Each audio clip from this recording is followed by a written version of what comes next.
Masechet Shabbat Daf Yud Gimel. On va commencer par les 3 dernières lignes de Yud Bet Amud Bet. Be'emet Amrou Hazan Koré. Alors, pour comprendre le sujet, je vous invite à jeter un coup d'œil sur la Mishnah relative à ce passage de la Gemara. Elle figure dans Yud Aleph à Amud Aleph en bas. À la fin de la Mishnah, il est écrit Be'emet Amrou. À chaque fois qu'on dit Be'emet Amrou, c'est que c'est une halakha qui est claire, tranchée, il n'y a aucune ambiguïté. Que quoi? Hazan ro'e hechan atinokot kor'in aval hu lo ikra. Par rapport à cette mesure de précaution qu'ont pris les hachamim en disant qu'on n'a pas le droit d'étudier ou de lire à la lueur d'une bougie, à la lueur d'une veilleuse, le vendredi soir. Pourquoi? Shabbat, c'est assourd d'allumer le feu. Et de ce fait, même augmenter une flamme, ça s'appelle allumer le feu. Quelqu'un qui lirait à la lueur d'une veilleuse, eh bien si jamais la flamme se réduit, se diminue, alors il aurait tendance à pencher la veilleuse afin de rapprocher l'huile de la flamme pour l'augmenter, l'intensifier. Un homme plongé dans sa lecture peut facilement oublier qu'on est en plein Shabbat, vendredi soir. C'est la raison pour laquelle la Mishnah nous a dit Velo ikra le oraner. On n'a pas le droit de lire à la lueur d'une veilleuse. Mais malgré tout, la Mishnah conclut en disant Ha-Hazan, c'est-à-dire celui qui occupe 2 fonctions. Premièrement, il enseigne la Torah aux enfants. Deuxièmement, le matin, il est Hazan du Bet HaKnesset, c'est-à-dire qu'il va accompagner les lecteurs, car on a 7 montées à la Torah le Shabbat. Rishon, Sheni, Shlishi. Ils avaient l'habitude de lire chacun son passage. Mais le Hazan, le Shaliach Tzibour, était là pour souffler, pour aider et soutenir le lecteur, pour lui rappeler les voyelles et les te'amim, les notes musicales. Donc lui-même maîtrisait parfaitement la Torah, puisqu'il la lisait avec les enfants et il accompagnait la Kriyat HaTorah. Alors on nous dit la chose suivante. Hazan ro'e hechan atinokot kor'in. Il voit là où les enfants lisent, donc il lit avec eux en quelque sorte. Aval hu lo ikra. Mais il n'a pas le droit de lire tout seul. Alors la Gemara pose une contradiction. Elle dit Vea amar dresha ro'e mailav likrot. Tu me dis hu lo ikra. Le Chazan ne doit pas lire. Mais tu me dis qu'il regarde la lecture avec les Tinokot. En quelque sorte, c'est qu'il lit avec eux, puisqu'il enseigne. La Gemara dit Lo, les sader raché parashiotav. En fait, ce qu'il a le droit de faire avec les enfants, c'est pas de lire avec eux. Ou loïkra. Mais il peut être roé pour être mesader raché à parashiot. Qu'est-ce que ça veut dire? Rashi explique, regardez le dernier Rashi de la page. Meritzan bepiv, shemitor sherosh aparasha shgura bepiv, hu nizkar bekullah lemahar, u mesaya et shiv'at hakorim, benikuda vetarmeha belahash. C'est-à-dire que lui, il a besoin juste d'un moyen de mémorisation. Et comment il fait? Eh bien, il regarde juste les rachés parachiotes. On a 7 parachiotes, c'est-à-dire 7 montées à la Torah. Quand il regarde avec les enfants le début de chaque montée, ce qu'on appelle chaque paracha, en voyant le début, ça y est, ça remet les pendules à l'heure.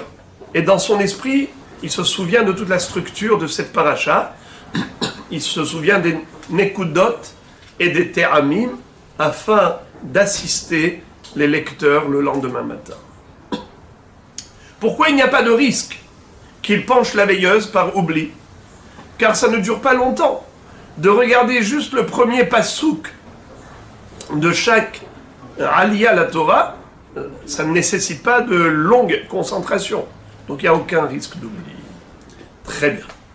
Alors maintenant, une fois qu'on a compris le pirouche de Hazan Roé et Chanatinokot Korin Aval Hu Loikra, alors maintenant la Gemara se demande et elle dit Bechula Parasha Lo, il y a une interdiction de lire toute la paracha, Métiv, et pourtant il est écrit Rabban Shimon ben Gamliel Omer, Hatinokot shel Bet Rabban, Hayu Mesaderin Parashiot, Bekorin le Oraner.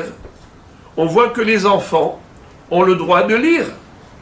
Pourquoi ils ont le droit de lire? Mais peut-être qu'ils vont pencher la veilleuse pour intensifier la flamme. Deux réponses. Iba itima raché parashiotav. Soit tu vas dire que même les enfants, ce n'est que le début de paracha. Nachon. Corinne et Oraner, juste le début de chaque paracha, pas toute la paracha. Iba itima, deuxième réponse. Sha'anetinokot, ho'il ve'emat rabban alehen, lo atele atzlouye. Les enfants, eux, n'ont aucun problème. Comme ils sont devant leur rave, donc ils ont peur de toucher à la veilleuse. Ils ne vont pas venir à la pencher. Atzlouye, ça veut dire pencher. Lo atule atzlouye, ils ne vont pas arriver à cette avéra d'intensifier la flamme pendant Shabbat. Car ils n'oseraient pas toucher à la veilleuse devant leur rave. Ils s'assoient respectueusement, sages comme une image, donc c'est sûr qu'ils ne vont pas faire de averot pendant Shabbat. Et enfin, je vous invite à nouveau à regarder la dernière phrase de la Mishnah dans Daf Yud Aleph, Amud Aleph en bas.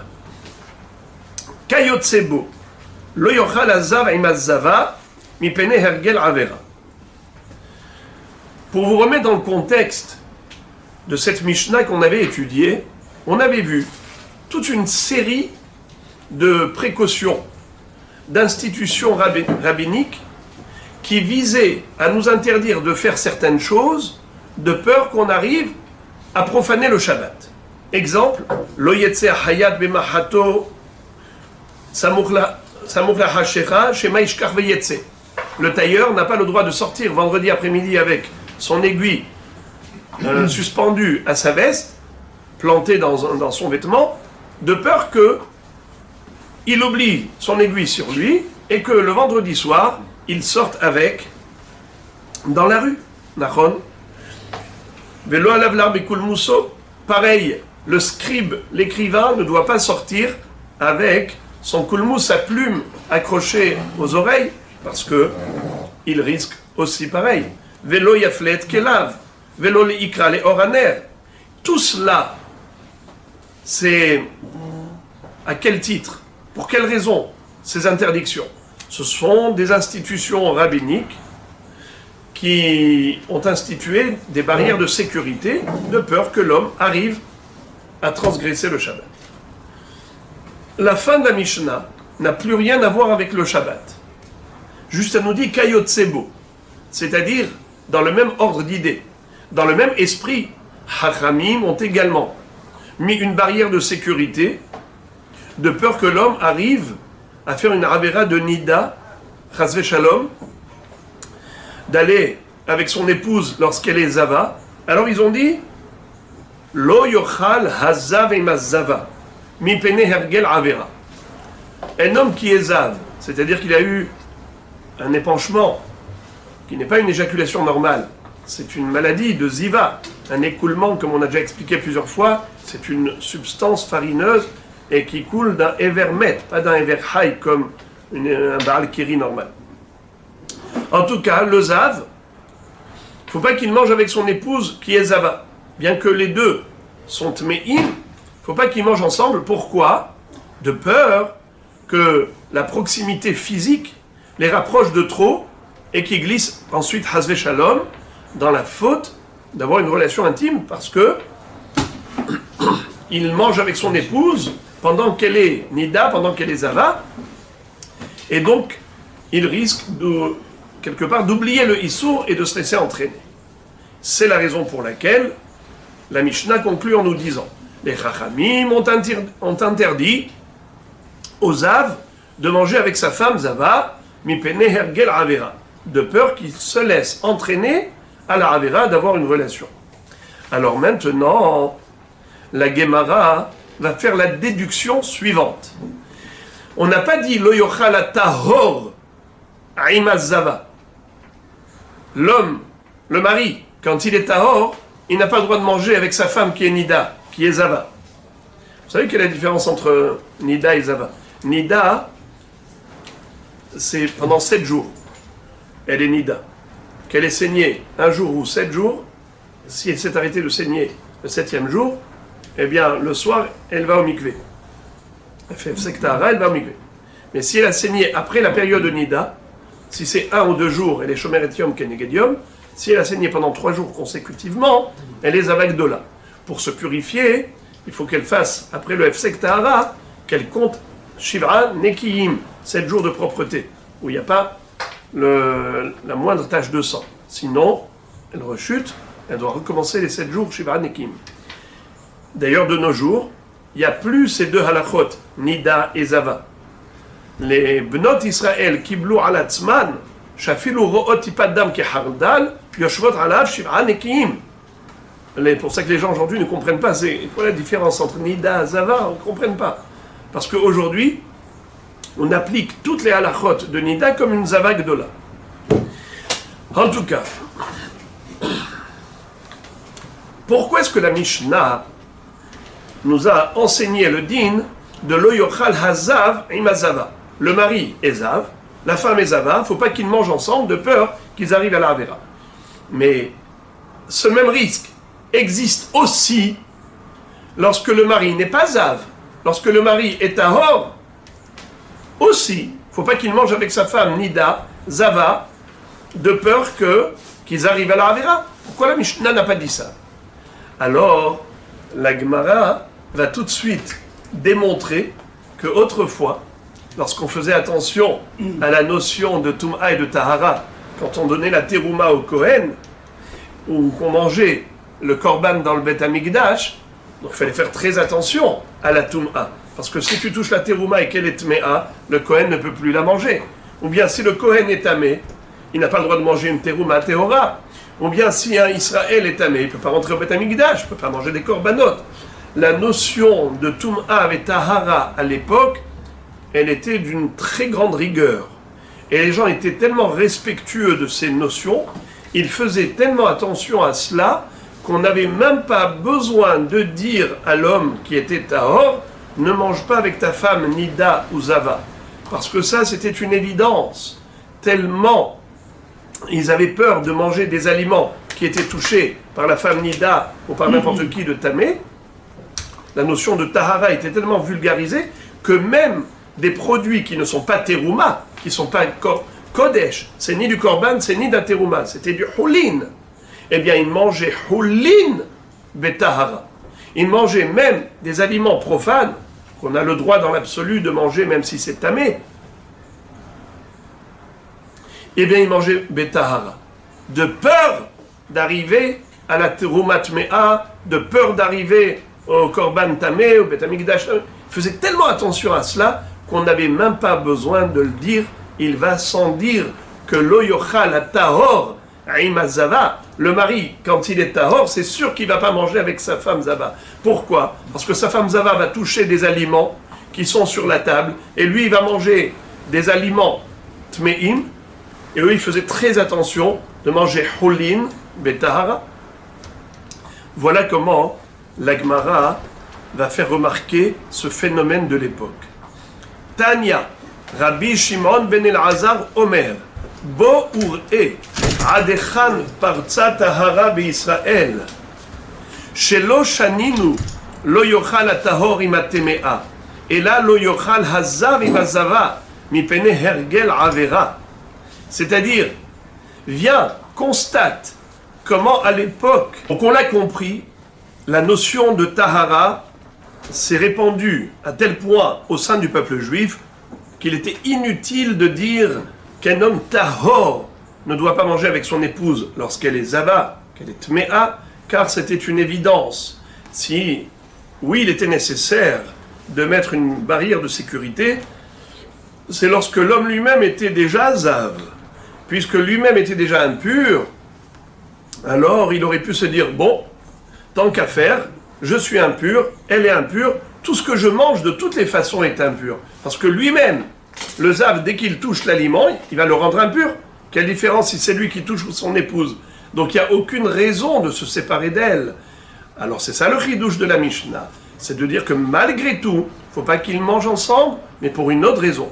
De peur que cette proximité physique est plutôt sentimentale, parce que prendre un repas ensemble, ça rapproche les cœurs, pourrait les entraîner à la Avera. La Baraïta poursuit en nous disant Kayot Sebo, Lo Yochal Zav Parouche, Im Zav Ram Haaretz. Alors qu'est-ce que c'est qu'un Parouche et un Ram Haaretz? Ram Haaretz, on le sait, c'est un ignorant. Mais un Parouche, c'est quelqu'un qui vivait dans un excès de piété. Quelqu'un qui s'abstenait même de choses permises. Exemple, manger du Hulin Betahara, c'est pas une obligation. Dans le sens où ce qui est interdit de manger Betum'a, c'est la terouma, c'est la viande Kodesh, le korban. Mais manger du Hulin, même si on mange Betum'a, ce n'est pas grave. Malgré tout, à titre de précaution, pour s'imposer une certaine rigueur, alors les Parouchim, Parouche, c'est un tzaddik qui est poresh même de ce qui est permis. Il s'écarte et il s'éloigne de la faute à tel point qu'il s'impose des mesures de rigueur jusqu'à même s'interdire ce qui est permis. On l'appelle Parouche. Alors on dit, cet homme-là qui a l'habitude de manger Betahara, même le Hulin, faut pas que le Zav Parouche mange avec un Zav Hamaharetz. Comme on a dit, le Zav et la Zava ne doivent pas manger ensemble de peur qu'ils arrivent à une proximité sentimentale sur le plan affectif et ils arrivent à la Avera. Ainsi, il ne faut pas qu'un Zav Parouche ne mange avec un Zav Hamaharetz. Pourquoi? De peur qu'il soit habitué, qu'il s'accoutume à se retrouver en sa compagnie. Pour pas qu'il s'habitue à se retrouver en sa compagnie. Sheme yargilenu etzlo. La Gemara dit Vechi margilo etzlo mayhave. Qu'est-ce qu'il y a de mal? De toutes les façons, quel est le risque? Je vois pas quel est le risque. Et la ima shema yachilenu dvarim temeim. De peur que le zav hamaharetz fasse manger le zav parouche des aliments tmeim. La Gemara s'étonne beaucoup. Elle dit Atou, Zav, Parouche, Lav Devarim Temeim Achil. Est-ce que le Parouche qui est Zav actuellement, lui-même il est tamé? Alors dès qu'il touche les aliments qu'il mange, il est rend tamé. Donc pendant la période de Ziva, il ne peut pas manger Betahara de toutes les façons. Il mange Hulin, Tmeim. Il mange des aliments profanes mais impurs. Alors quel est le problème que le Zav Hamaharetz touche ces aliments?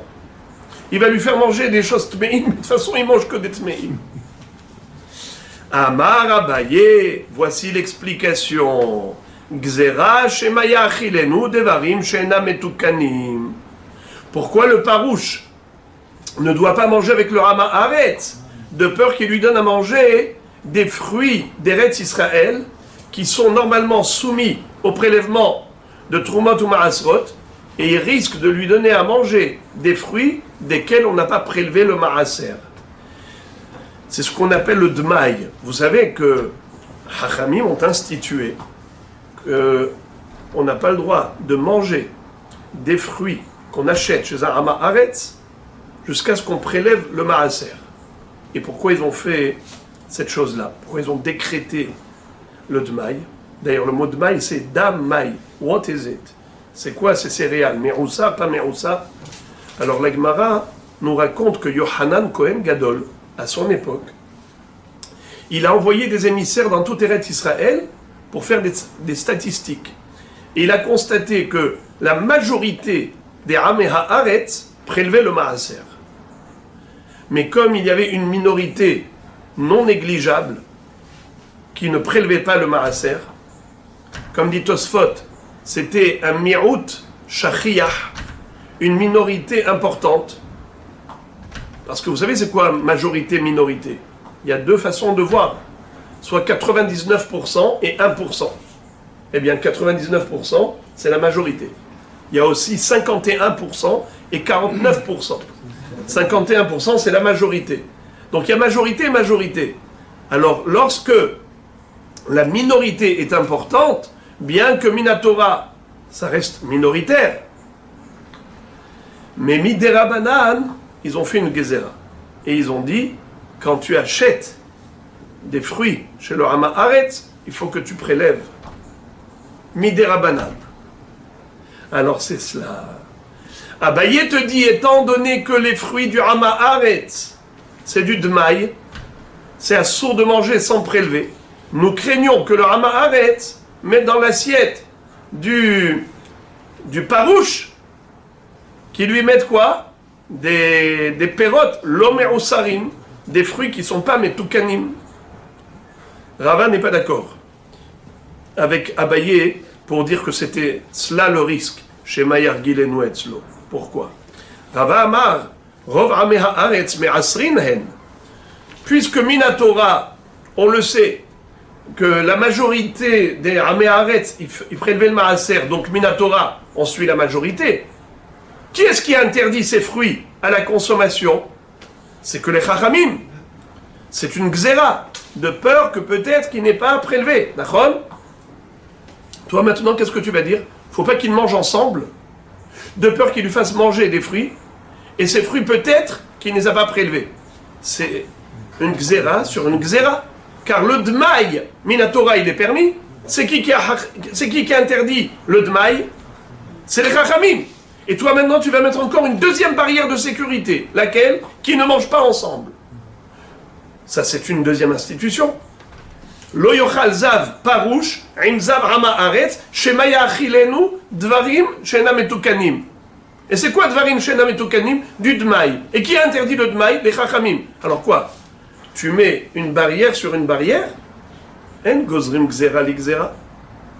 C'est la raison pour laquelle Rava va donner une autre explication.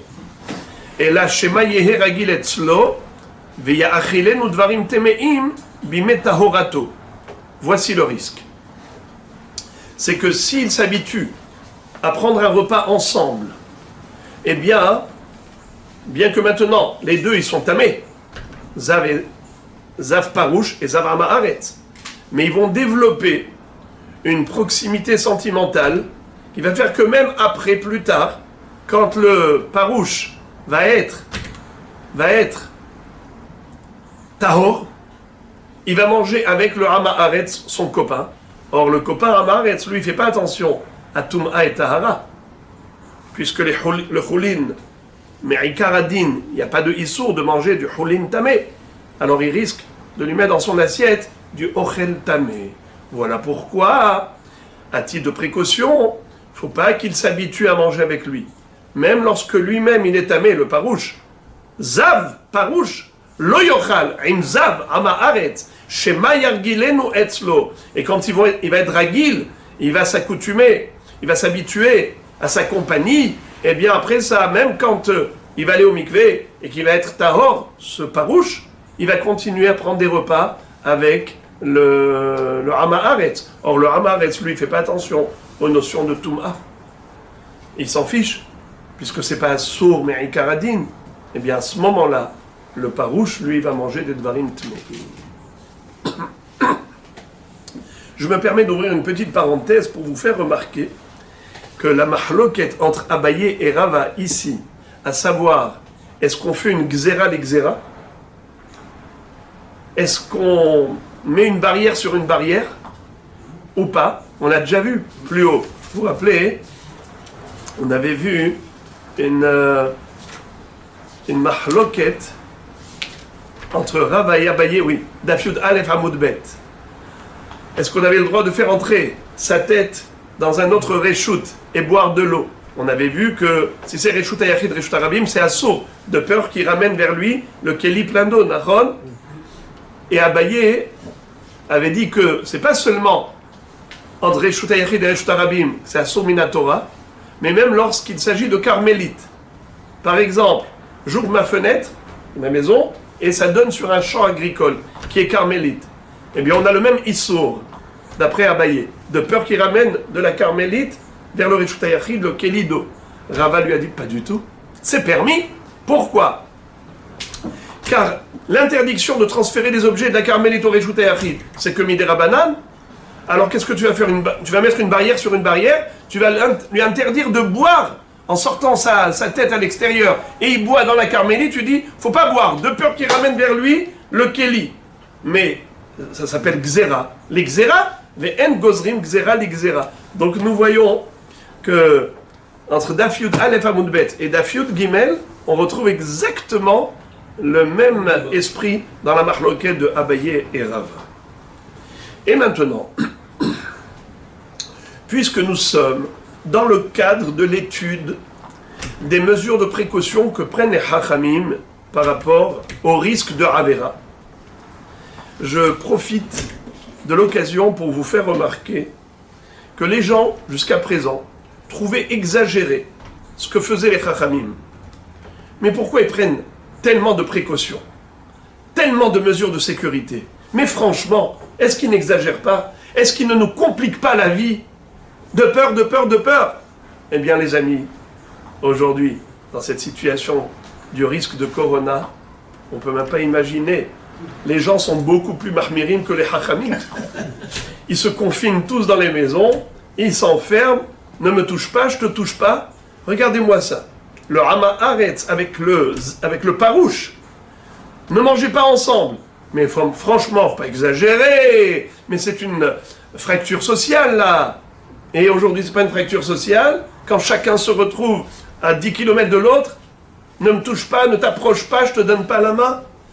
Voyez-vous comment les Chachamim, eux tout simplement, c'est qu'ils ont beaucoup plus peur du virus spirituel qui peut atteindre la Neshama pour l'éternité.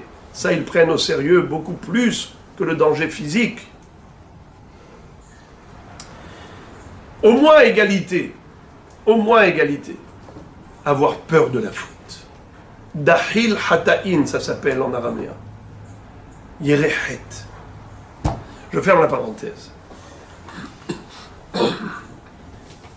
Et voilà. Ibaya leu. Nida ma'ush et ishan im ba'ala hi bevigda vehu bevigdo. Normalement, dans la vie d'un couple, il doit y avoir un fusionnement total. Un homme et une femme mariés, lorsqu'ils dorment ensemble, ils doivent se retrouver sous les couvertures, mais sans vêtements, dépourvus de vêtements, parce que c'est ce qu'on appelle she'er basar. She'era kesuta veronata loigra. Dans le sens où la femme jouit de la proximité avec son mari.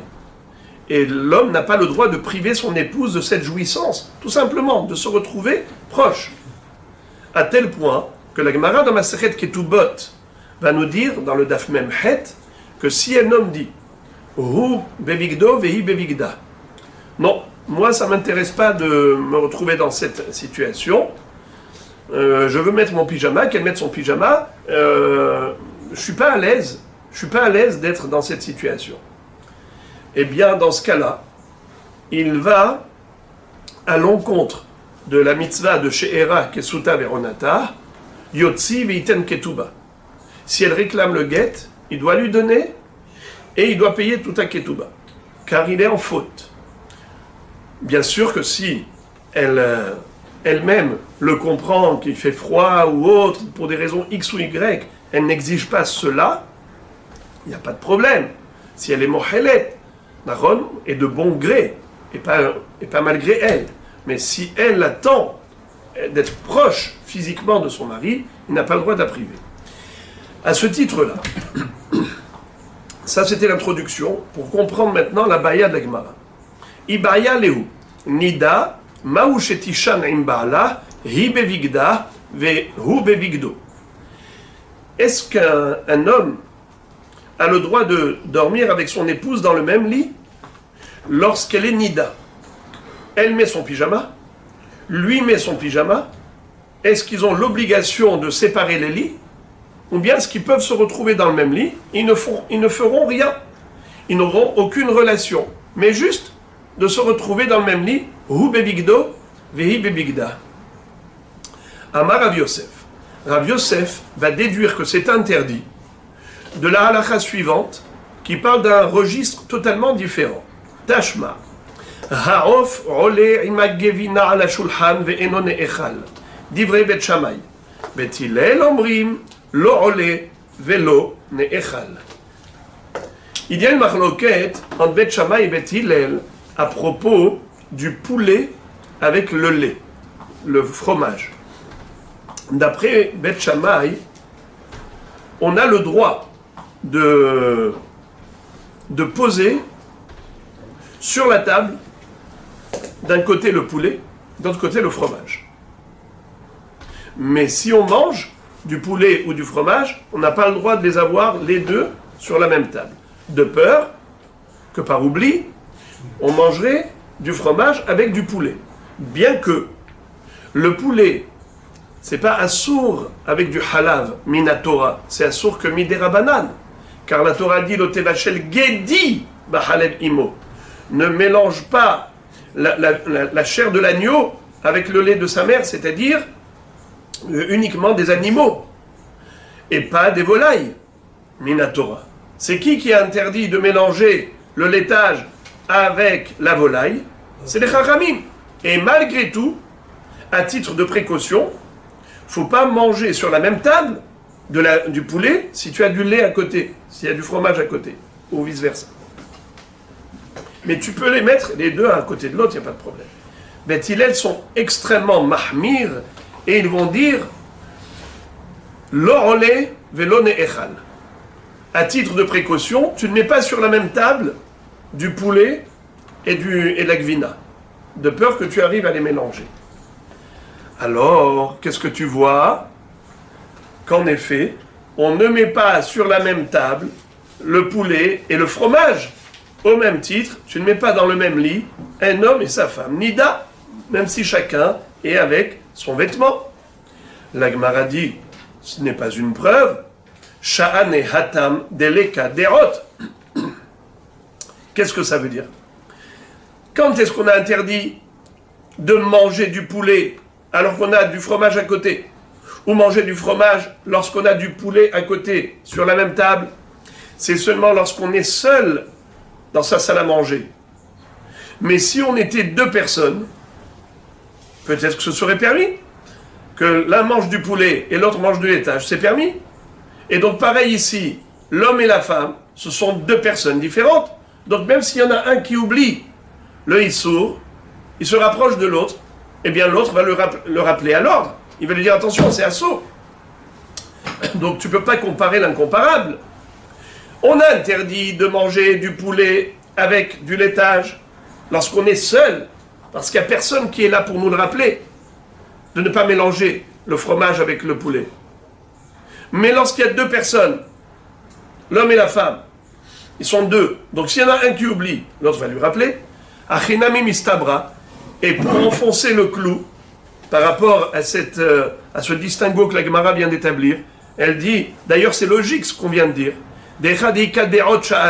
que quand il y a deux derot, deux consciences, deux esprits, deux personnes conscientes, c'est différent, la preuve, des katané sefa, car il est écrit à la fin de la Mishnah qui parle du poulet avec la gvina, il est écrit comme ça.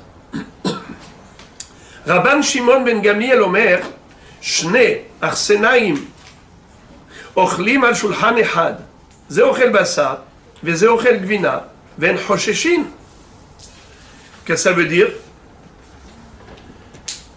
Rabban Shimon ben Gamliel nous dit que si c'était deux invités, c'est-à-dire deux étrangers qui se retrouvent à l'hôtel, ils sont sur la même table. Il y en a un qui mange de la viande, l'autre mange du laitage. Ils ont le droit. Comment ça se fait? Pourtant c'est de la viande et du lait sur la même table. Réponse, qui oserait toucher à l'assiette d'un étranger? sont deux personnes, je te connais ni d'Adam ni d'Ève, on est deux Arsénaïm, on est là dans l'Arsania, deux invités qui sont là, et évidemment, il n'y a pas de problème parce que personne n'oserait toucher à l'assiette de l'autre. Donc tu vois que quand il y a deux dérotes, que l'un peut rappeler à l'autre le Issour, c'est très bien. De la même façon, on voit ici qu'il y a une barrière psychologique. La Gemara dit, pas du tout, ça ce n'est pas une preuve. ולא יתמר עלה מרב חנין בר עמי אמר שמואל לא שנו אלא שאין מכירים זה את זה אבל מכירים זה את זה אסורים והחנמי מכירים זה את זה נינו. Qu'est-ce que ça veut dire? On a bien précisé à propos de cette halakha que deux personnes étrangères peuvent s'asseoir sur la même table, l'une mange de la viande et l'autre mange du laitage et c'est permis. C'est seulement lorsque ce sont deux étrangers qui n'oseraient pas toucher à l'assiette d'autrui.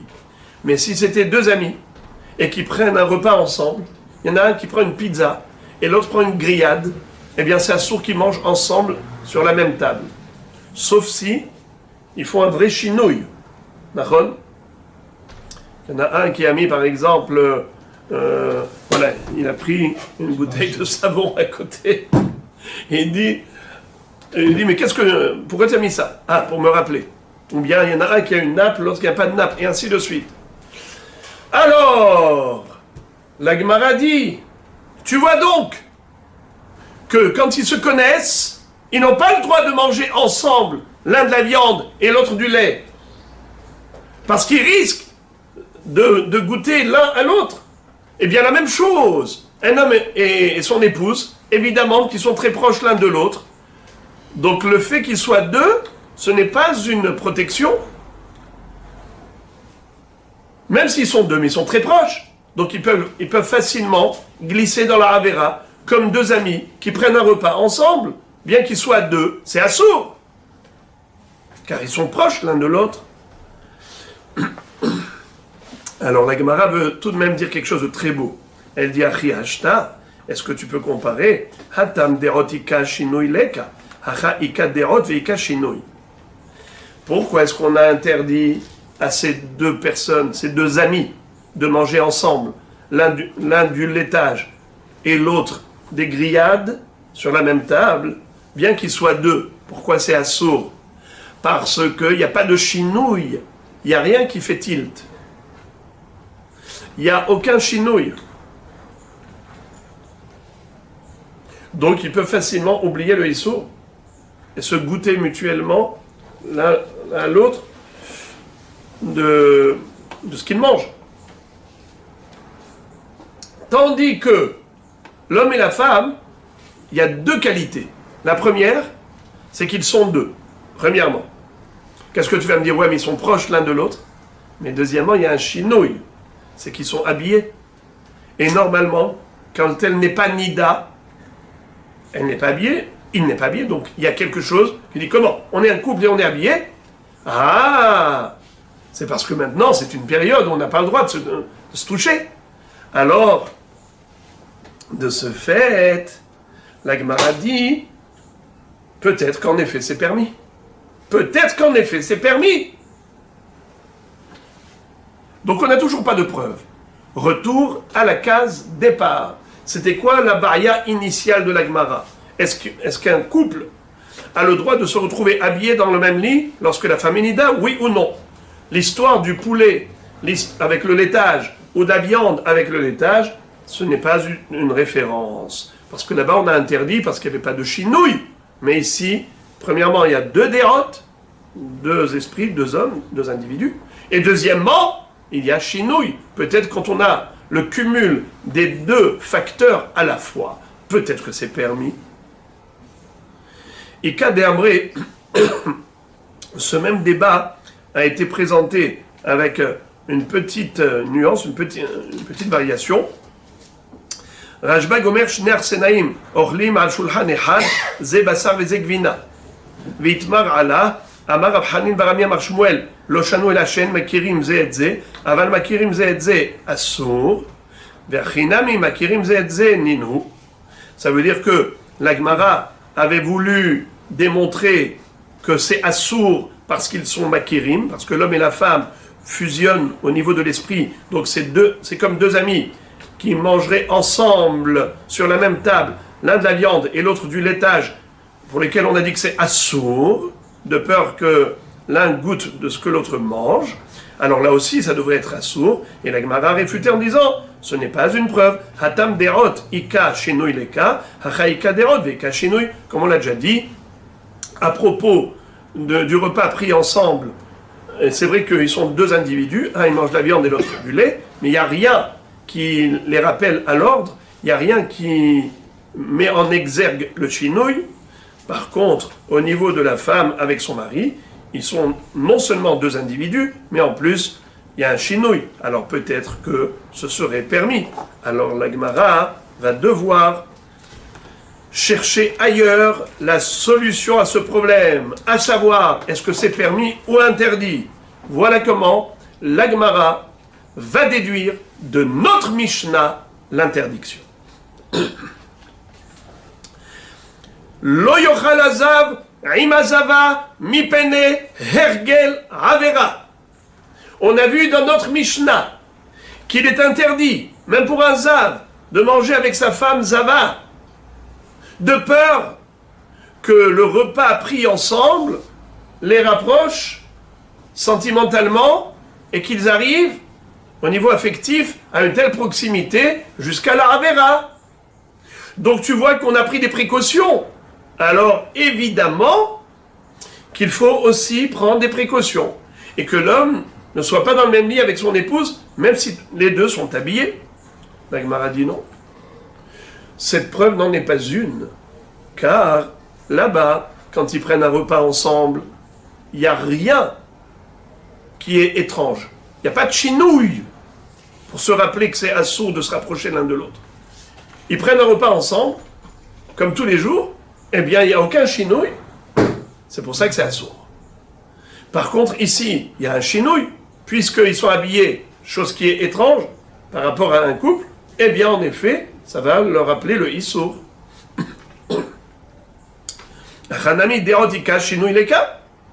Donc, même notre Mishnah n'est pas une preuve pour résoudre la question initiale qu'on s'était posée, est-ce permis ou pas d'être avec son épouse quand elle est nida dans le même lit en étant habillée. Alors la Gemara va tenter de déduire la réponse à cette question de par ailleurs, à partir de la braïta suivante. Ta shema el heharim lo achal ve'enav lo nasa el giloule bet Israël ve'et eshet re'ehu lo timeh ve'el ishanida lo ikrav. C'est un pasouk dans Yechezkel qui décrit la piété d'un homme qui est extrêmement tzaddik. Premièrement, El Heharim Lo Achal. Vous savez que nos patriarches, Abraham, Yitzhak et Yaakov, ont été comparés à des montagnes. Et nos saintes matriarches ont été comparées à des collines. Et Harim via Gevarot. N'est-ce pas? Les montagnes sont impressionnantes, imposantes, majestueuses. Nous, généralement, on s'appuie sur le Zechut Avot, sur le mérite de nos ancêtres, Abraham, Yitzhak et Yaakov. Mais il y a des gens qui sont tellement tzadikim qu'ils s'autosuffisent. Ils ont des mérites personnels qui font qu'ils n'ont pas besoin du Zechut Avot. Comme ça dit Rashi. Lo nitparnes b'zchut avot, shelo utzrach lekach, lefi shehu tzaddik. Et c'est de lui que parle le prophète Yechezkel. Il dit El heharim lo achal. Et cet homme-là, dans son excès de piété, Einav lo nasa el giloule bet Israël. Il ne s'est pas laissé entraîner et influencer par, malheureusement, des gens qui, dans la société juive, se sont laissés entraîner par la Avodah Zara.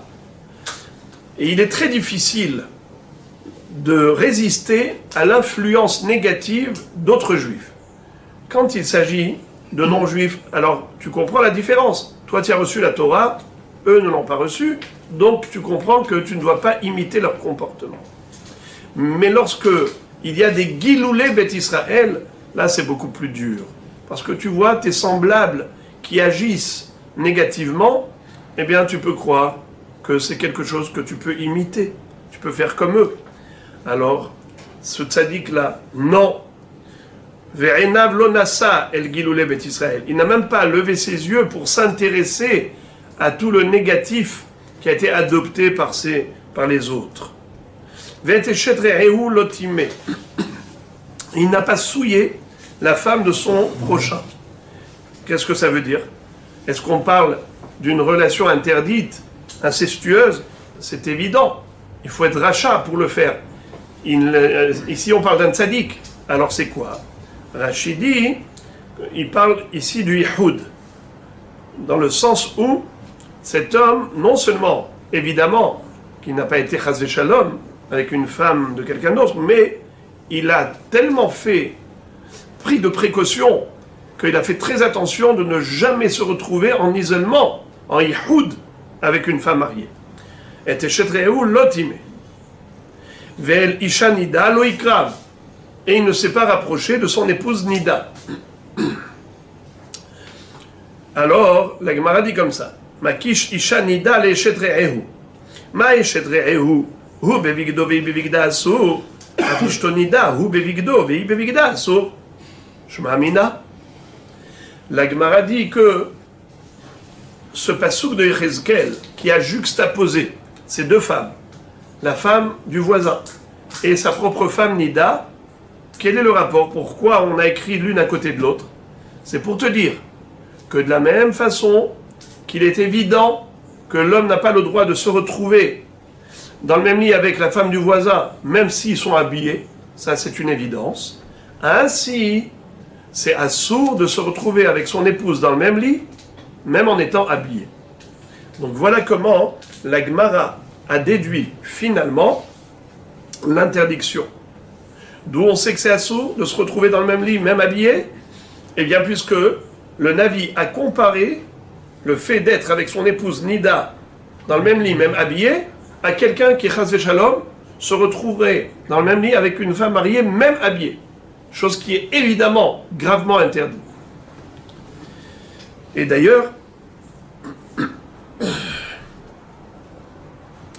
la Gemara nous dit que c'est ça la halakha, mais ça exclut l'opinion de quelqu'un, d'un Rav qui s'appelait Rabbi Pedat, qui lui était permissif. Regardez ce qu'il va dire. Il va dire des choses incroyables, à hérisser les cheveux. Au pliga des Rabbi Pedat. C'est en marloquette avec Rabbi Pedat. Damar Rabbi Pedat, lo asra Torah, et la courva shel giloy arayot bilvad, shenemar ish ish, el kol she'er besaro, lotikrevu les galot erva. C'est-à-dire que, pour lui, pour Rabbi Pedat, l'interdiction avec son épouse, c'est uniquement la relation intime. C'est la seule chose qui est interdite par la Torah. Le reste, même des attouchements, des gestes affectueux, d'après lui, c'est pas Asur Minatora, c'est Asur que Midera Banan.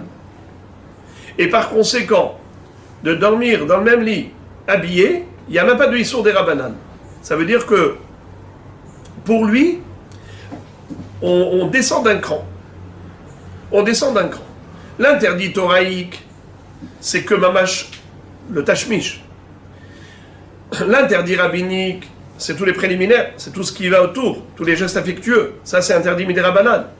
Par contre, de se retrouver dans le même lit habillé, où il n'y a aucun geste affectueux, il dorment normalement, sans se toucher, il n'y a pas de problème. Pour lui, pour Rabbi Pedat. Mais la halakha n'est pas comme lui. La halakha, elle est comme la chita précédente vient de dire que ça a été comparé à la femme du voisin. De la même façon que c'est assourd de se retrouver même habillé dans le même lit, ainsi avec sa femme Nida, assourd de se retrouver dans le même lit, il faut séparer les lits. Je vous lis le dernier rachid de la page, par rapport à Rabbi Pedat, qui a dit que Minatora, avec sa femme Nida, c'est uniquement Gilouy Arayot Tashmish Mamash, Aval Sh'ar Kurva, ואפילו קירוב בשר מדרבנן, והיא בבגדה אפילו מדרבנן לקה למגזר. C'est très fort. Puisqu'on a parlé de ces mesures de précaution, la Gemara nous raconte qu'il y avait un grand rave, il s'appelait Ola. Qui hava até mi berav, quand il revenait de la yeshiva, quand il était jeune, hava menachek lehu le ahvate abe hadayu, ve'amrela abe yadayu. Il embrassait ses sœurs. Alors, où est-ce qu'il les embrassait? Selon une première version, sur la poitrine, selon une deuxième version, sur les mains. Mais ensuite, il a dit que non. Ou pliga dide adide, de amar ola filo shum kurva asur, mishum lech lech amrina nenzira, sehor le karma lo tikrav. Il a dit que on n'a pas le droit de se rapprocher de nos femmes, des femmes interdites, même pas sa sœur, même pas sa tante, on n'a pas le droit de les embrasser. Pourquoi? Parce que la Torah veut que le nazir s'éloigne du vignoble. Puisque le nazir n'a pas le droit de boire du vin ou de manger des raisins, alors on lui conseille de ne pas emprunter le chemin qui traverse le vignoble. Fais un détour. Ne marche pas dans le vignoble, tu risques d'être tenté. Ainsi, les harayotes qui sont interdites, alors éloigne-toi. Et Tosfot dit, alors comment ça se fait que lui, c'était permis d'embrasser ses sœurs? Écoutez la réponse de Tosfot, elle est surprenante, voire choquante. Elle dit, lui, c'était un tzaddik gamour, comme un ange, qui n'avait aucune mauvaise pensée qui pouvait traverser son esprit. À quoi cela ressemble? Dit Tosfot, à Rabbi Adda bar Ahava, dont la Gemara dans Ktubot Daf Yud Zayin nous raconte qu'il prenait la kala sur ses épaules et il dansait avec. Et quand ses élèves lui ont dit, est-ce que nous aussi on peut faire pareil? Il leur a dit, si vous ressentez comme si vous prenez une poutre de bois, une planche où vous n'avez aucun sentiment, aucune sensation, ce serait permis. Mais il était, lui, le seul à être un malach, à avoir cette sensation. Donc, Ola, nous dit Tosfot, pareil. Waya yodea be'atzmo, shelo yavo l'idée irur, chez tzaddik gamoraya, comme Rav Ada bar Ahava. Donc, c'était des êtres d'exception. C'est pas tout le monde qui peut en arriver là. Donc, c'est pour ça que Ola a dit, la règle générale, c'est qu'il faut s'abstenir. Il ne faut même pas, comme dit Rambam, que c'est un minhag shotim, c'est une coutume des gens idiots qui embrassent leur sœur ou la tante et ainsi de suite. Les seuls qui ont le droit de s'embrasser, c'est le père avec sa fille et la mère avec son fils. C'est les seuls. Sinon, tout le reste, il faut s'abstenir. Quel que soit l'âge. D'après Rambam, même Ktana.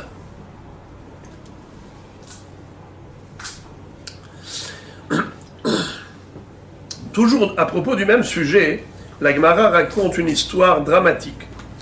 Tana deve Eliyahu. Eliyahu Navi raconte une histoire. Maase betalmid echad, sheshana harbe vekara harbe veshimesh talmidei chachamim harbe.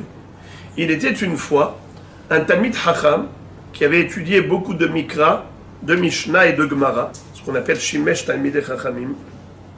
Umet bahatzi amav, et malheureusement, il est mort prématurément à la moitié de sa vie, d'une durée de vie. Ve'aita ishto notelet efilav umechazartam bate knesiot bate midrashot. Sa femme, qu'est-ce qu'elle a fait? Elle a pris cette éphiline et elle s'est mise à tourner d'une synagogue à l'autre et d'un bate midrash à l'autre pour interpeller les rabbanim. Ve'amra lahem, elle leur disait, je ne vous comprends pas, je ne comprends pas ce qui est écrit dans la Torah. Katuv batorah, ki hu hayecha ve'orech yamecha. La Torah est une source de vie éternelle, et même dans ce monde-ci. Hayecha ve'orech yamecha. Hayecha ba'olam hazeh, orech yamecha le'olam haba. Ba'ali, mon mari, sheshana arbe, ve'kara arbe, ve'shimesh talmidei chachamim arbe, qui étudiait beaucoup de Torah. Mipnema met bechatzi yamav, Pourquoi est-il mort à mi-vie, à la moitié de sa vie? Velo haya adam mahzira davar.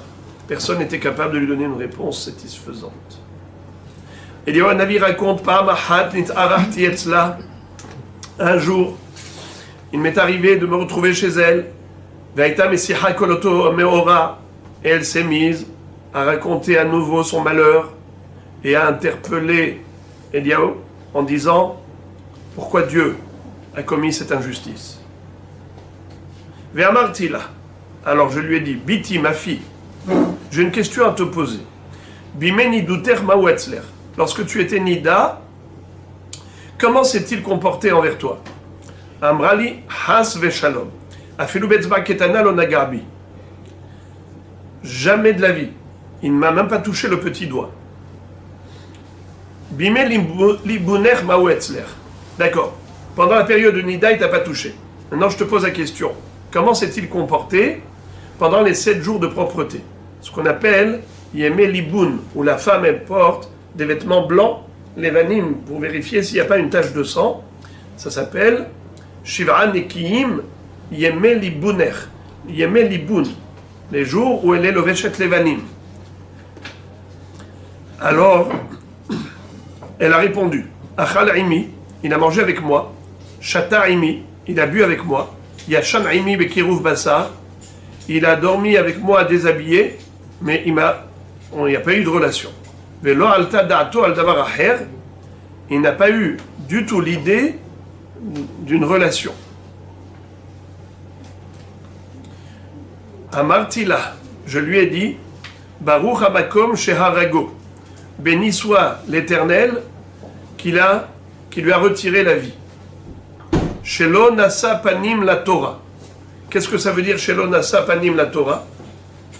Alors il y a 2 explications. Soit l'homme, c'est-à-dire ce Chacham, ce Talmid Chacham, n'a pas eu de respect pour la Torah, comme il est écrit juste après, She'are amra Torah vel isha benidatum atah lotikrav. Il est écrit qu'on n'a pas le droit de s'approcher de sa femme Nida. Donc il ne faut pas qu'il y ait une proximité physique quelconque. Il ne faut même pas se retrouver dans le même lit. Et là, vous étiez nus dans le même lit, même s'il n'y a pas eu de relation. Et il y a ceux qui expliquent, non, l'onasa panim la Torah, ça se rapporte à Kadosh Baruch. Que Dieu n'a pas fait de favoritisme, bien qu'il s'agissait ici d'un homme, Talmid Chacham, qui étudiait beaucoup de Torah, mais à Kadosh Baruch n'a pas été soudoyé par cette Torah. Il est écrit dans la Torah, Velisha benidatum atal otikrav, ne pas s'approcher de sa femme Nida. Eh bien, Dieu ne l'a pas favorisé pour autant, parce qu'il étudiait beaucoup. Alors, allez, on va lui pardonner, lui donner des droits, des passe-droits. Il n'y a pas de passe-droit.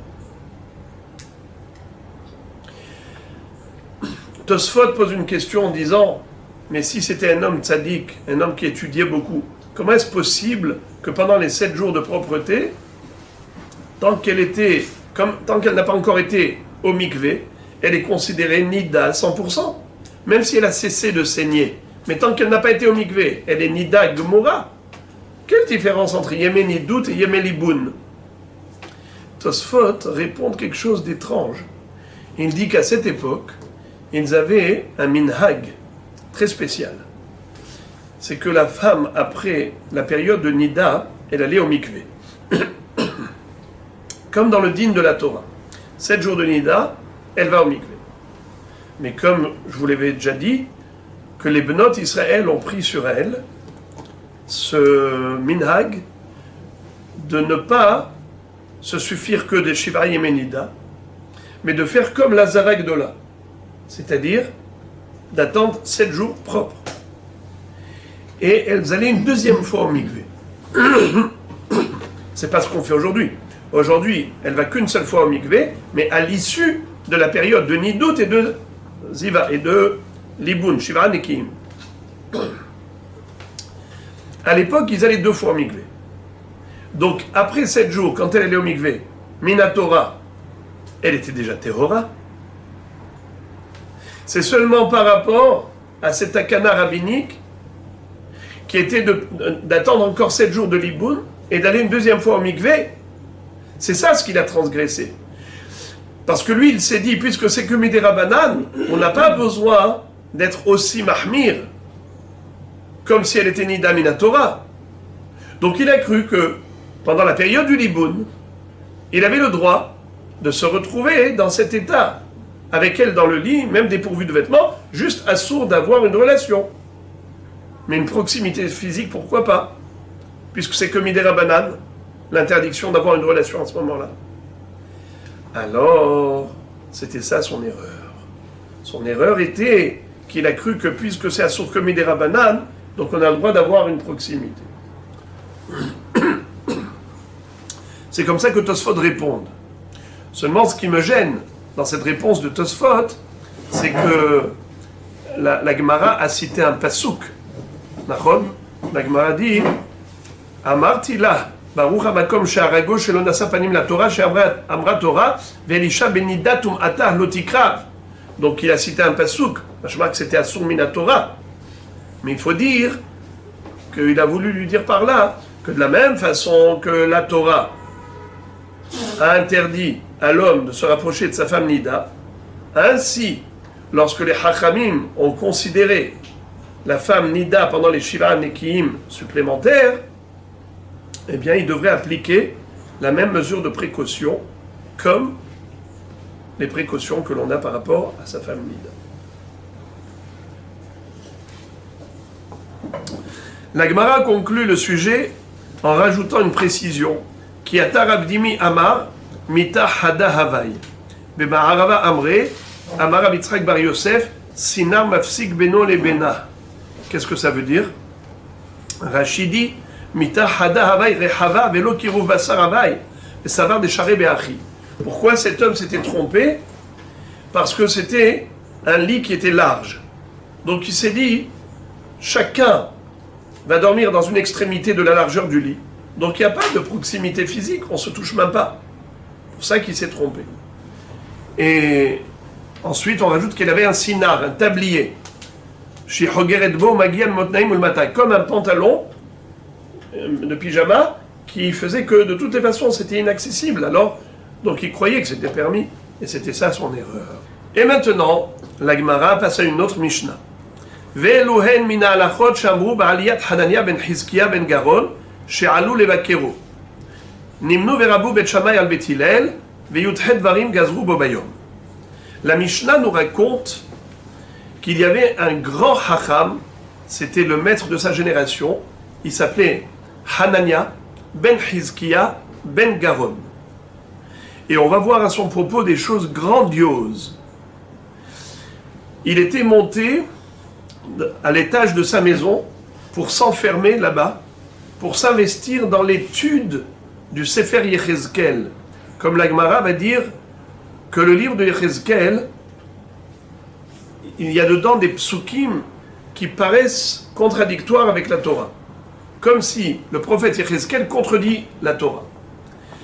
Et il a fallu que ce Hacham puisse étudier beaucoup pour trouver des explications à tout, pour bien expliquer que Chas v'Shalom, le prophète Yechezkel ne contredit pas la Torah, sinon ils allaient mettre le livre de Yechezkel à la Gniza.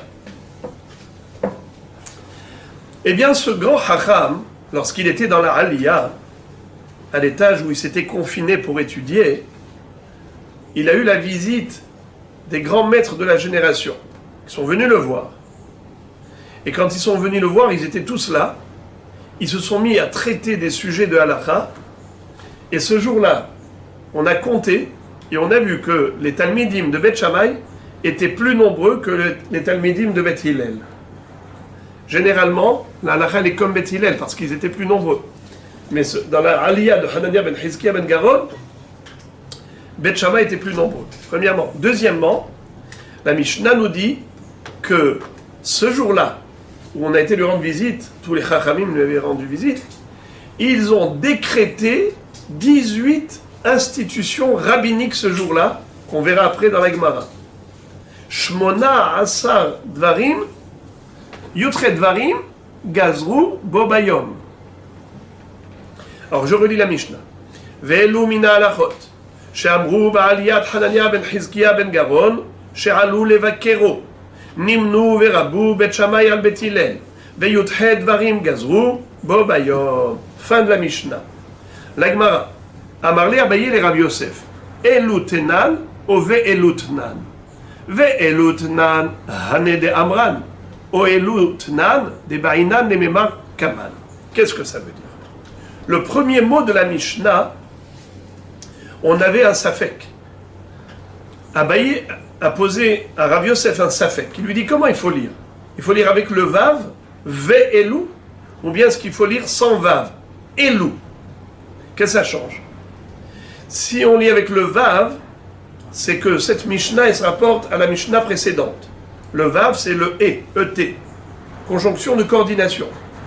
Ce qui veut dire que ve'elu mina halachot she'amru ba'aliyat Hanania ben Hizkiya ben Garon, ça veut dire que les halachot qu'on a étudiés dans la Mishnah précédente, c'est cela ce qui a été enseigné ce jour-là dans la Aliyah de Hanania ben Hizkiya ben Garon. C'est-à-dire les halachot précédentes, lo yikra leoraner, lo yaflik elav leoraner, tout cela, ve'elu mina halachot asher she'amru ba'aliyat Hanania ben Hizkiya. Ça veut dire que les halachot de la Mishnah précédente ont été enseignés dans la Aliyah de Hanania ben Hizkiya. Mais si on ne met pas le vav, donc comment on faut lire? Elu min halachot she'amru ba'aliyat Hanania ben Hizkiya ben Garon. C'est quoi Elu? Voici les halachot qu'on a enseignés. C'est quoi voici?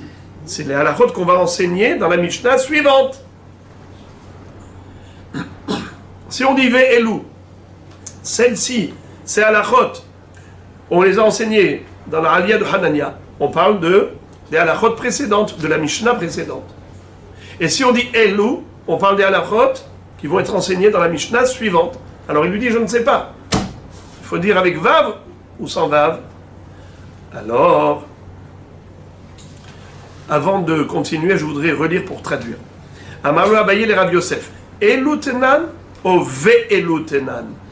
Ve'elu tenan hane de amran. C'est quoi hane de amran? Les halachot qu'on a déjà étudiés précédemment. Ou elu tenan de ba'inan ne memar kaman. Mais si on dit elu, alors c'est les halachot qu'on voudrait enseigner prochainement. Tashma. Bien. Écoute, en Pauline Léoraner, ven Corinne Léoraner, ve elu mina halachot she'amru ba'aliyat Hanania ben Hizkiya ben Garon. Shma mina, ve elu tnan shma mina. Qu'est-ce que ça veut dire? Dans la Braïta, il est écrit clairement qu'il s'agit des halachot précédentes. En Pauline Léoraner, ven Corinne Léoraner, ve'elu mina halachot she'amru ba'aliyat Hanania. Ça veut dire que, en effet, il faut lire le vav, car cette Mishnah se rapporte à la Mishnah précédente et pas à la Mishnah suivante.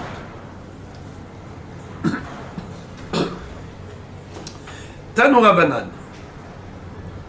La Baraita maintenant va s'interroger. Mikatav Megillah Ta'anit. Qui est-ce qui a rédigé la Megillah de Ta'anit? Qu'est-ce que c'est que Megillah Ta'anit? C'est un rouleau de parchemin dans lequel on avait inscrit toutes les dates durant lesquelles on n'a pas le droit de jeûner. Pas les dates de jeûne, au contraire. Toutes les fêtes durant lesquelles on n'a pas le droit de jeûner. Par exemple, Purim, Hanouka, on n'a pas le droit de jeûner. Ça figurait dans Megillah Ta'anit. Pourquoi est-ce qu'on demande Mikatav? Parce qu'à l'époque, on n'écrivait pas la Torah Shebe'al Peh. La Torah écrite, c'est tout le canon biblique. D'accord? Tanakh, Torah Nevim Ketuvim. Mais la Torah Shebe'al Peh, les Mishnayot n'étaient pas encore écrites. À ce moment-là, on écrivait très très peu de choses. Par exemple, Megillah Ta'anit, donc c'était des dates durant lesquelles se sont déroulés d'heureux événements. On a eu des délivrances. Am Israël a connu des périodes dangereuses, où il était menacé dans son existence, et il a été délivré. eh bien, nous, peuple juif, on n'est pas ingrat envers Hachem. Au contraire, on fixe ces dates comme Purim. Chaque année, on célébrait ces jours-ci comme des jours importants, des jours heureux. Alors, on n'avait pas le droit de jeûner ce jour-là. Et la Gemara demande, la Braïta demande, Mi katav Megillat Ta'anit, Amrou, Hanania ben Hizkiya vesiato. C'était Hanania avec sa compagnie. Chez Hayu Mehabevin et Atzarot. Qu'est-ce que ça veut dire? Ils appréciaient les malheurs. Chas v'shalom. Ils n'étaient pas masochistes qui aimaient les problèmes. Au contraire. Rashi dit Mehabevin et Atzarot, Shenig Alin Mehem, Ve'anes Haviv Alehem Leazkiro, Les Shvacho Shel Makom, Ve'kotvim Yemeh Hanes La'asotan Yom Tov, Kegon Ilen Yomin Delo Litana Abehon. Qu'est-ce que ça veut dire? Ils étaient tellement reconnaissants envers Akadosh Baruch Hu qu'ils inscrivaient ces dates et ils disaient on ne va pas oublier ce nes que Akadosh Baruch Hu nous a fait. On veut chaque année se rappeler de ce nes. Alors comment on s'en rappelle? C'est qu'on ne jeûne pas ce jour-là. Megillat Ta'anit. Hayu mehavevin et atzarot. C'est pas mehavevin et atzarot, mehavevin et anes shega'al otanu min atzara. Amar Rashbag, Rabban Shimon ben Gamliel va dire Af'anu mehabevin et atzarot. Nous également, on aime les miracles. Mais, avalman ha'aseh, she'im banu lichtov, en anu maspikin. Pourquoi on n'a pas établi un calendrier de toutes ces dates? Parce que si c'est comme ça, c'est toute l'année. Rachidi, en anu maspikin lefi shen tedirot. Inami. La Shonaher, en anu maspikin min ha'asot yom tov bechol yom. Ça veut dire que tu vas faire la fête tous les jours. Tu vas fériériser tout le calendrier. Ça veut dire, dans ce cas-là, tu ne jeûnes plus jamais parce que tous les jours, on a eu, Baruch Hashem, des miracles. Davar Acher, autre version, pourquoi est-ce que on n'a pas établi, nous, une Megillat Ta'anit comme Hanania ben Hizkiya? Parce que En Shote Nifga, car le fou est insensible à la vexation. C'est-à-dire, tu vexes un fou, il n'en a rien à faire. Alors, Rachid dit En Shote Nifga, En Pegara Ba'ala, Klomar Eno Makir Bibgaab. Il ne tient pas compte des problèmes. Car, Kaman Issim Ba'im Lanu, Ve'enanu Makirin Ba'em. C'est-à-dire, ce proverbe de dire le fou n'est pas sensible, c'est une façon de dire que nous également, on n'est malheureusement pas conscient de tellement de miracles qui nous arrivent. C'est pour ça qu'on n'a pas établi la Megillat Ta'anit. Davar Acher, autre version, En Besar Amet Margish Ba'izmel. Le proverbe, c'est de dire que la chair du mort ne ressent pas la douleur du scalpel. Si on charcute un mort, il ne ressent rien. Ainsi, on est psychologiquement anesthésié. On ne se rend pas compte des miracles qui nous arrivent. Regardez Rashi, En Basar Amet, ça veut dire on ne se rend pas compte des miracles qui nous arrivent. On est inconscient. La Gemara pose la question, elle dit Eini, ah bon? C'est quoi ce proverbe-là? Je ne le comprends pas. Tu me dis que le mort n'a aucune sensation par rapport à la blessure du scalpel. Pourtant, Rav Yitzhak nous a enseigné que la vermine, quand elle ronge la chair du défunt, eh bien c'est aussi douloureux qu'une piqûre d'aiguille.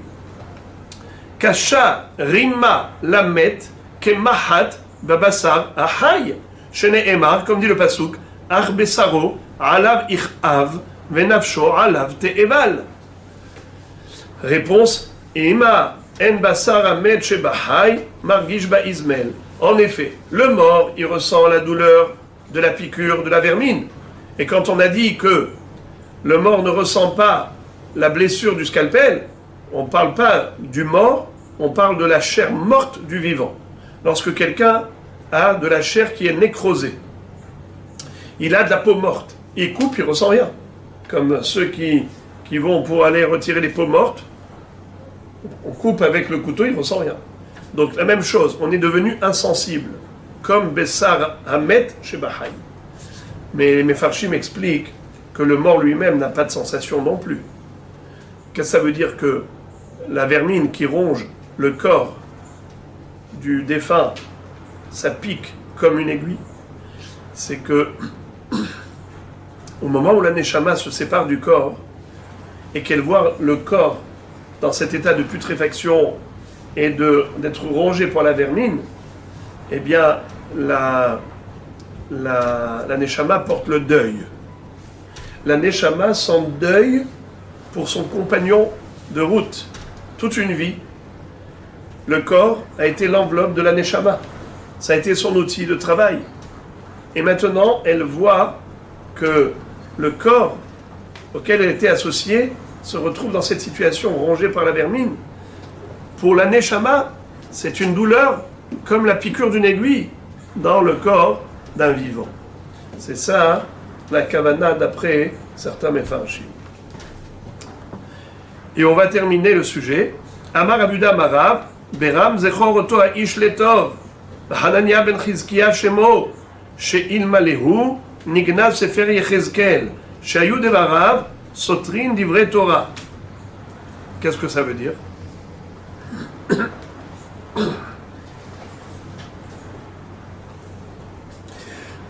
Il faut se souvenir en bien de cet homme, ce grand homme, un personnage exceptionnel. C'était Hanania ben Chizkiah ben Garon, car sans lui, on aurait enseveli le livre de Yechezkel, on l'aurait mis à la Gniza. Pourquoi? Car dans l'apparence, il y a des psukim qui contredisent la Torah. Et lui, il a expliqué qu'en fait, il n'y a aucune contradiction. Rashi nous cite un exemple. Il est écrit Nevela ou Trefa lo yochlu ha-kohanim. Les Kohanim n'ont pas le droit de manger la Nevela et des Trefa. Ça veut dire quoi? Que les Kohanim n'ont pas le droit de manger de la viande Nevela et de la viande de Terefa. Quoi? Sous-entendu que les Israël, ils ont le droit? Chas v'shalom. Un juif classique a le droit de manger Nevela ou Trefa? Évidemment que non. Dans la Torah, c'est écrit clairement. Le tochlu kol Nevela. Terefa, Assour, c'est écrit clairement dans la Torah. Et dans Yechezkel, qu'est-ce qui est écrit? Lo yochlu ha-kohanim. Alors quoi? Que les Kohanim, c'est Assour? Et Israël, c'est Moutar? Alors, ils lui ont fait monter 300 tonneaux d'huile dans sa Aliyah et il s'est investi dans l'étude. Ça veut dire qu'il a étudié Torah jour et nuit. À l'époque, il n'y avait pas de luminaire et lampadaire électrique, alors ils étudiaient à la lueur des veilleuses la nuit. Eh bien, on lui a fourni beaucoup d'huile pour qu'il puisse étudier Torah jour et nuit et résoudre tous ses problèmes. En effet, par exemple, pour les Kohanim, pourquoi est-ce que dans Yechezkel c'est écrit qu'ils n'ont pas le droit de manger Nevela ou Trefa? C'est qu'on aurait pu croire que les Kohanim ont le droit de manger par exemple avec Melika. Vous savez que dans le Bet Amikdash, les volailles qui étaient sacrifiées n'étaient pas sacrifiées avec la shrita. Il n'y avait pas d'abattage avec le couteau de shrita comme les bêtes. Dans le Bet Amikdash, les korbanot de Rof, Hatatarov ou Rolatarov, c'était avec Melika. Donc le Kohen laissait pousser l'ongle du pouce et qu'il allait enfoncer dans la nuque de la volaille jusqu'à rompre la nuque et la trachée ou l'œsophage. C'était ça la manière d'abattre la volaille korban. Alors on aurait pu croire, comme le Kohen il mangeait le korban hatat, il mangeait cette volaille qui était hatat. Est-ce que à l'extérieur du Beth Amikdash il aurait le droit? À l'extérieur du Beth Amikdash, c'est sûr que les volailles, on ne les mange qu'avec shrita, avec un couteau, et pas avec melika. Alors c'est ça le chidouche. C'est de dire que les Kohanim, bien que dans le Beth Amikdash, ils mangent avec melika, le hatatarov, il ne faut pas croire que pour autant, on leur permettrait de manger avec melika en dehors du Beth Amikdash. c'est Nevela. C'est pour cela qu'il fallait préciser que Nevela ou Tréfa lo yochlo à Kohanim. Même les Kohanim n'ont pas le droit. Israël, c'est pas shoot. Car le Israël ne mange pas de hatat de toutes les façons. Korban hatat, le seul habilité à manger, c'est le Kohen. Donc le Israël jamais ne mange avec Melika. Donc c'est pas un chidouche. C'est normal qu'il n'a pas le droit de manger Nevela ou Tréfa. Si c'est pas abattu avec le couteau de shrita, chad vechalak. Le Kohen qui mange avec Melika, on aurait pu croire qu'il échappe au dinim de Nevela ou Tréfa, Kamash Malan que non. C'est assourd pour lui également.